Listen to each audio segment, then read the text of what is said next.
আসসালামু আলাইকুম রহমতুল্লাহ। প্রিয় চতুর্থ শ্রেণীর শিক্ষার্থীরা, আজকে তোমাদের টেন্স নিয়ে সহকারে আলোচনা করবো। ভিডিওটা ভালোভাবে দেখলে আশা করি উপকৃত হবে। চলো শুরু করা যাক। প্রশ্ন: টেন্স কাকে বলে? কত প্রকার?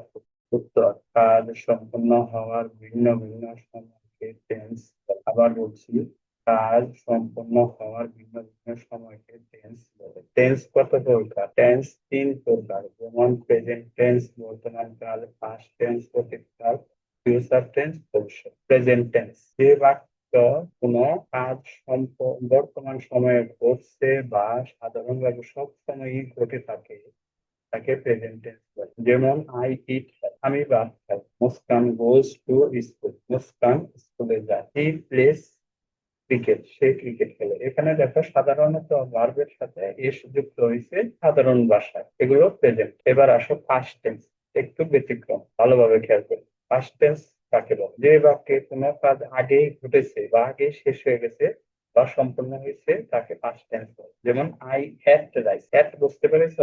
ইট এট ইটেন, তোমরা করছো না ইট এট ইটেন, এখানে ভার্বের দ্বিতীয় রূপ হবে এট। আই এট রাইস, আমি ভাত খেয়েছিলাম।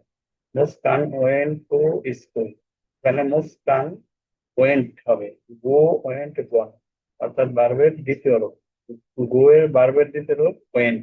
Muskan went to school, Muskan স্কুলে গিয়েছে। এরপর আছে হি প্লেড ক্রিকেট, সে ক্রিকেট খেলেছে। প্লে এর জায়গায় প্লেড হবে। হি প্লেড ক্রিকেট, সে ক্রিকেট খেলেছে। এবার আসো ফিউচার টেন্স। ফিউচার টেন্স যে বাক্যে কোনো কাজ ভবিষ্যতে ঘটবে বা ঘটতে থাকবে তাকে ফিউচার টেন্স বলে। যেমন আই শ্যাল ইট রাইস, আমি ভাত খাবো। Humaira will drink milk, Humaira দুধ পান করবে।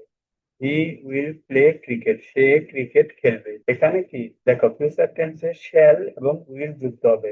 প্রেজেন্ট টেন্সে যেমন এম ইজ আর যুক্ত হয়, ফিউচার টেন্সে শ্যাল উইল যুক্ত হবে। আয়ের সাথে শ্যাল হবে, আয়ের সাথে কিন্তু শেল হবে, আর বাকি সবার ক্ষেত্রে উইল হবে।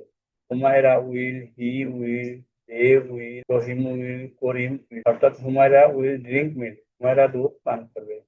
হি উইল প্লে ক্রিকেট, সে ক্রিকেট খেলবে। বুঝতে পেরেছ? খুব ভালোভাবে ভিডিওটা দেখবে, তাহলে সহজেই বুঝতে পারবে। এরপর আর একটা ভিডিওতে তোমাদের আরো দুইটি পাঠ করে বিস্তারিত আলোচনা করব। সবাইকে পরবর্তী ভিডিও দেখার আমন্ত্রণ জানিয়ে বিদায় নিচ্ছি। আল্লাহ হাফিজ, আসসালামু আলাইকুম।